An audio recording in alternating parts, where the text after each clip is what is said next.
Isang tahimik na kagubatan, mayroong isang mabait na aso na nagngangalang Bibo. Kilala si Bibo sa pagiging magiliw at matulungin, lalo na sa mga kapwa niya hayop sa lugar nila. Araw-araw, nilalakad ni Bibo ang kagubatan para tiyakin na ligtas at masaya ang lahat.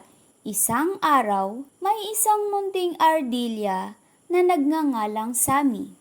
Siya ay napunta sa itaas ng isang mataas na puno at hindi na makababa.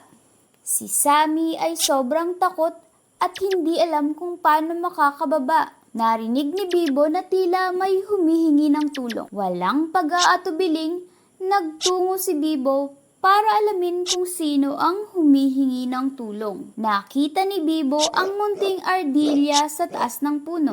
Dali-daling umakyat si Bibo para maibaba si Sammy. Takot na takot si Sammy, pero dahil sa tulong ni Bibo ay muli itong kumalma. At dahan-dahan silang bumaba galing sa mataas na puno. Sobrang saya ni Sammy nang makababa na sila. Maligayang maligaya si Bibo dahil natulungan niya si Sammy. Mula sa araw na yon, lumakas ang pagkakaibigan ni Bibo at Sammy. At naging masaya ang buong kagubatan.